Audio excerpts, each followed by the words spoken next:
चिड़िया घर पर राजू का इंतजार कर रही थी। इतने में राजू भी थका हारा घर को वापस आ जाता है। आहिस्ता आहिस्ता चलता हुआ राजू रानी के पास आता है। राजू जी, आज आपने आने में काफी देर कर दी, क्या काम बहुत ज्यादा था? हाँ रानी, आज काम बहुत ज्यादा था और मैं बहुत थक भी गया हूँ और भूख भी बहुत ज्यादा लगी है। मुझे कुछ खाने को दे दो। हाँ राजू जी, आप थोड़ी देर रुके, मैं लाली और माला से कहती हूँ कि घर में कुछ है तो वो आपको पका कर दें। लाली और माला दोनों रानी की जुड़वा बेटियां थीं। वो अपने पापा की आने की आवाज सुन लेती हैं। लाली, रसोई में तो कुछ खाने की चीज नहीं है, हम पापा को क्या बना कर खिलाएं? माला, हम आटे के डिब्बे में देखते हैं, शायद 2-3 रोटियों का आटा हो जिसे हम मम्मा पापा के लिए रोटियां बना सकें। हम अपने लिए कुछ और देख लेंगे। इसके बाद लाली आटे के डिब्बे में देखने लगती है।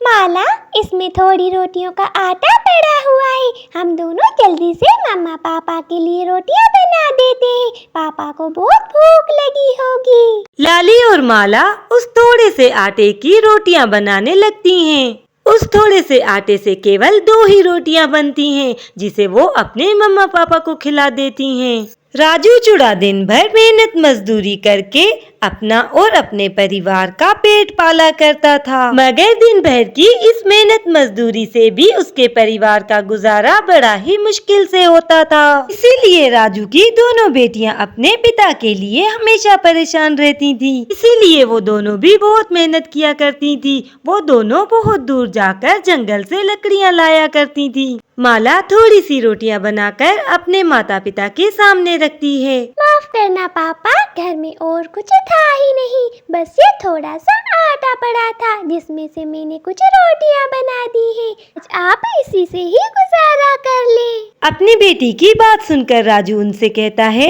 कोई बात नहीं बेटी, तुम चिंता न करो, मैं ये रूखी सूखी रोटी ही खा लेता हूँ। मेरे लिए यही बहुत है, किसी को तो ये भी नहीं मिलता। हाँ माला बेटा, जो कुछ भी मिल जाए उसमें ही संतुष्ट रहना चाहिए। भोजन खाने के बाद राजू चुड़ा काम पर चला जाता है। रोज की तरह माला और लाली जंगल से लकड़ियाँ काट कर जा रही थी। चलते चलते वहाँ पर एक नदी आ जाती है।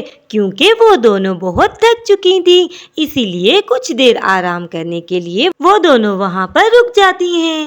लाली, हमारे पापा कितनी मेहनत करते हैं, इसके बावजूद भी हमारा जीवन सुखी नहीं है। हाँ माला, मैं भी यही सोचती हूँ कि हम कब तक इस तरह गुर्बत की जिंदगी गुजारेंगे। अभी वो दोनों बहनें आपस में बातें कर ही रही थी कि वहाँ पर एक बूढ़ी चिड़िया आ जाती है, जिसके सर पर एक खाली मटका था। बेटा, मुझे गरीब पर ये एहसान कर दो, मुझे ये मटका नदी के पानी से भर दो। हाँ हाँ माँ जी, लाइए, ये मटका मैं आपको भर देती हूँ और हम दोनों आपको आपके घर तक भी छोड़ देते हैं। इसके बाद लाली चिड़िया उस बुढ़िया को वो मटका पानी से भर देती है। लाली वो पानी से भरा मटका उठा लेती है और उस बुढ़िया के साथ उसके घर की तरफ चल देती है। बेटा, तुम्हारा बहुत बहुत धन्यवाद, तुमने मेरी बहुत मदद की। माँ जी, क्या आप इस घर में अकेली रहती हैं और सारा काम भी खुद ही करती हैं? हाँ बेटा, ये बूढ़े हाथ पैर चलाती हूँ, तभी जाकर कुछ खाती हूँ। अभी मुझे खाना भी बनाना है और जंगल से लकड़ियाँ लेने भी जाना है। बूढ़ी चिड़िया की बात सुनकर लाली और माला को उस पर बहुत दया आ जाती है। माँ जी, आप चिंता ना करें, ये हमारी कुछ लकड़ियाँ आप रख लें और रोजाना हम आपको नदी से पानी का मटका भी भर कर दिया करेंगे। बेटा, तुम दोनों बहुत अच्छी हो, ऊपर वाला तुम जैसी संतान सबको दे। और फिर इसके बाद वो दोनों कुछ लकड़ियाँ उस बूढ़ी चिड़िया को दे देती हैं। इसके बाद वो दोनों बहनें घर को वापस आ जाती हैं। नदी में भीगने की वजह से उनकी लकड़ियाँ कुछ गीली हो चुकी थी। क्या बात है माला बेटा, लकड़ियाँ ठीक से क्यों नहीं जल रही? सारी रसोई में तुमने धुआं ही धुआं कर दिया।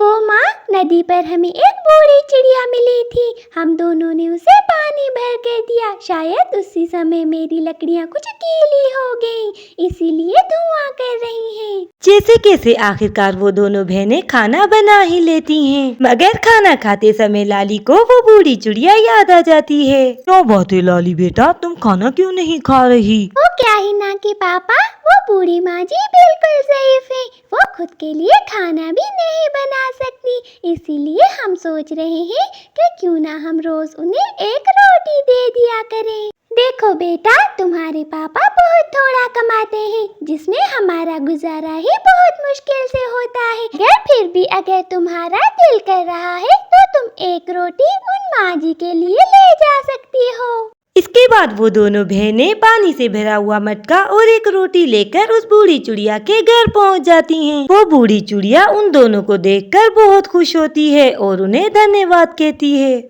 यूं ही काफी दिन गुजर जाते हैं। वो दोनों बहनें हर रोज पानी का मटका नदी से भरकर उस बूढ़ी चिड़िया को दे आया करती थी, मगर एक रोज अचानक बहुत तेज बारिश हो जाती है। बारिश को देखकर वो दोनों जुड़वा बहनें बहुत परेशान हो जाती हैं। माला, आज तो मौसम भी बहुत खराब है और हमारे पास खाने को भी कुछ नहीं है। उधर बूढ़ी माँ भी हमारा इंतजार कर रही होंगी, अब हम उन्हें खाने को क्या दे आए?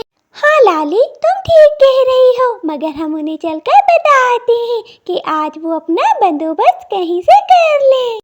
इसके बाद वो दोनों बहनें पानी का मटका और कुछ लकड़ियाँ लिए उन बूढ़ी माँ के घर चली जाती। बूढ़ी माँ जी, हमें माफ कर दें, आज हमारी रसोई में कुछ भी ना था, इसीलिए हम आपके लिए कुछ नहीं ला सके। बेटा कोई बात नहीं, तुमने मेरी बहुत दिन खिदमत की है, अब उसका सिला तुम्हें मिलने वाला है। इतना कहकर वो बूढ़ी माँ उन्हें एक सुंदर सा मटका देती है। जाओ बेटा, अब ये मटका ले जाओ, इसे मेरी तरफ से तोहफा समझना। उन दोनों बहनों को ये समझ नहीं आ रहा था कि वो उस मटके का क्या करेंगी, मगर फिर भी वो उसे लेकर अपने घर आ जाती हैं। उन दोनों के जाने के बाद वो बूढ़ी चिड़िया भी वहाँ से गायब हो जाती है। लाली बड़े गौर से उस मटके को देख रही थी। माला, मुझे तो समझ नहीं आ रहा कि बूढ़ी माँ ने हमें ये मटका क्यों दिया है, आखिर इस मटके में ऐसी क्या खास बात है? अभी वो इतना कहती है कि वो मटका चमकने लगता है। वो दोनों डर के उस मटके से पीछे हो जाती हैं। और डरो मत प्यारी चिड़िया, मैं तो एक जादुई मटका हूँ, तुम जो चाहो वो मुझसे मांग सकती हो। अच्छा, अगर तो ऐसी बात है तो हमें बहुत सारा खाना चाहिए। माला के इतने कहते ही उस जादुई मटके से तरह तरह के पकवान निकलते हैं। ये सब देखकर वो दोनों बहनें तो हैरान रह जाती हैं। अरे वाह, सच में तुम तो एक जादुई मटके हो। जादुई मटके, मैं अपनी इस कच्ची रसोई से तंग आ गई हूँ, मैं चाहती हूँ कि मेरी एक सुंदर रसोई हो। देखते ही देखते उन दोनों बहनों की मिट्टी की रसोई एक बहुत ही सुंदर रसोई में बदल जाती है, जहाँ पर जरूरत का हर सामान था। पापा, और भी कुछ लेना?